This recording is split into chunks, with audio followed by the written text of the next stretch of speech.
Okay, just make sure my mic was on.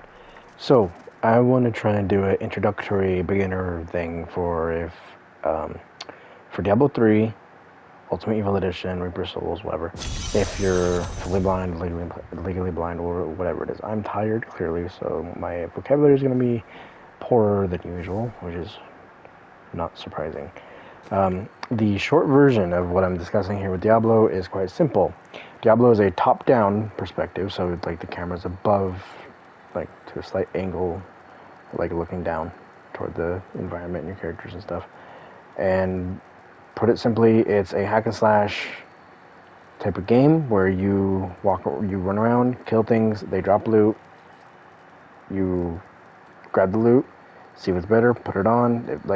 It's a pretty simple game as far as like you kill things, get better loot, and you do things in game to farm specific loot gear pieces. You do specific events and objectives and stuff. All the end goal being seeing what you can make of a fresh level 1 character by the end of a season. See what you can do with it, right? Because the idea is, I'm a fresh level 1. I did a challenge rift, which is a thing we'll get into in another video.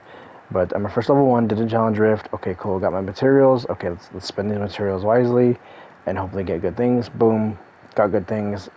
Now let's just blast until I'm level 70. Let's just do rifts. And then when you're level 70 is where the game actually starts in this game. Level 1 to 70 is like training wheels, like it's nothing. Level 70 is like the real start of Diablo 3, and the quicker you can get to that, the quicker you can actually start getting your stuff together. The way a build works depends on the class, of course, and what you want to do, but generally, you'll have, 14 total slots you can equip. You have a main hand, offhand, gloves, shoulder, chest, helm, amulet, bracers, then you'd be offhand.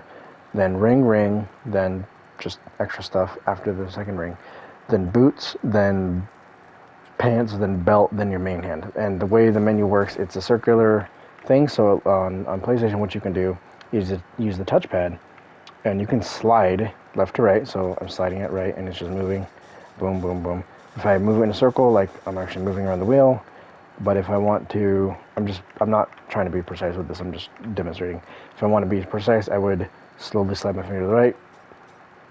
Okay, 3 slides to the right is the chest piece, right?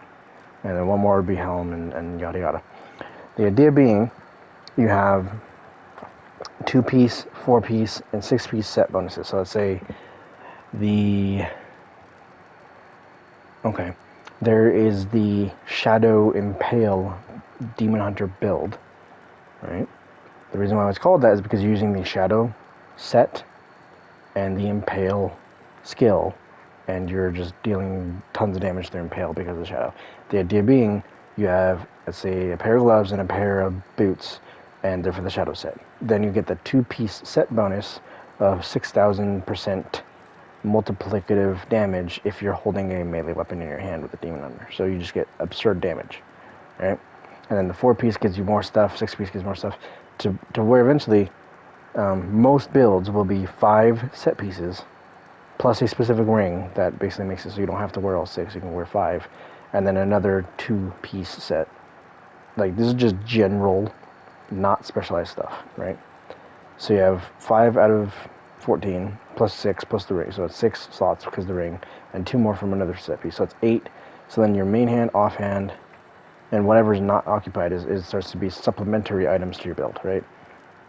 So it turns into, like, okay, my Necromancer is the Legacy of Dreams Poison Melee Mancer. Basically, I'm running a niche, like, specialized type thing. The idea being, I'm just swinging my scythe back and forth and it just kills everything. But I have to keep my poison multiplier up. So basically, I'm going to go into Rift real quick. I'm going to start a Nephilim Rift. By the way, how you get to a Nephilim Rift, basically what I'll recommend is this.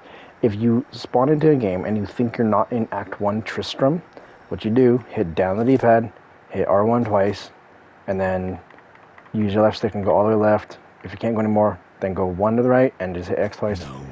And my character won't do anything here because I'm already in Tristram. But Tristram is the easiest town to memorize, and it's also the closest to memorize. Like, everything you need in town is right there.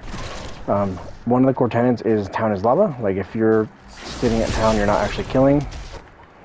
Alright, so you're not actually getting XP, you're not getting loot, you're not getting... So, like, right here, I'm just gonna kill this elite that spawned. I must wait.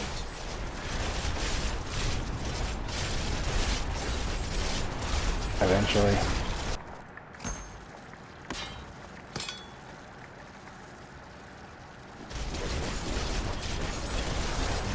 Give it more time, though.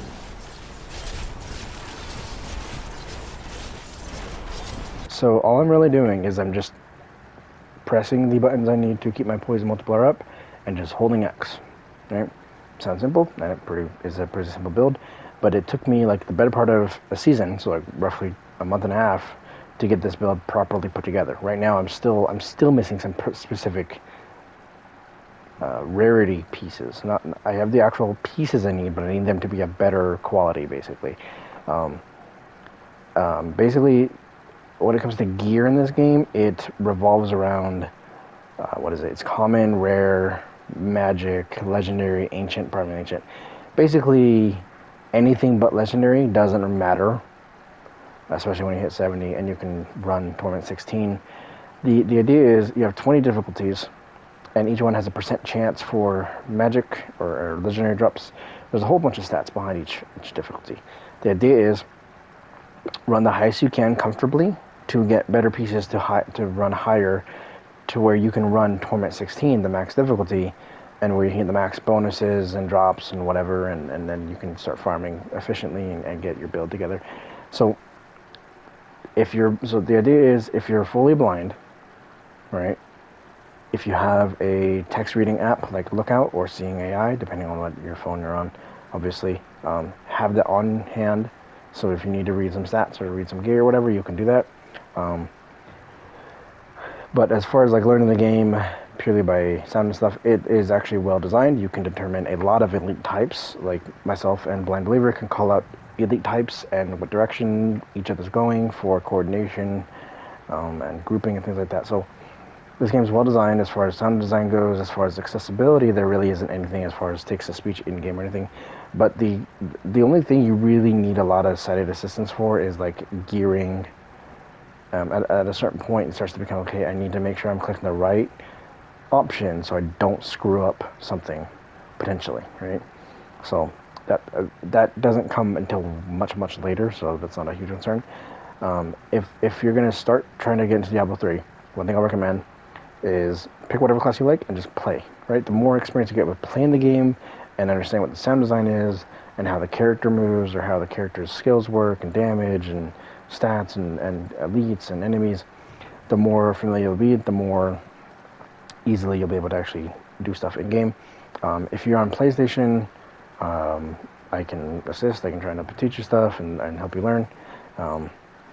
If things come to fruition and things get enough to where we can run a full crew, it would be pretty cool to have a full 4-man or woman crew of blind Diablo players and put that, on Reddit or wherever and try to get Blizzard's attention, show them there's interest in Diablo enough to hopefully have them at accessibility. So, again, if you guys have any questions, feel free to comment down below. If you want me to elaborate on anything or have any more further questions, feel free to ask. Like I said, hope you guys enjoyed it and learned. I'm tired. I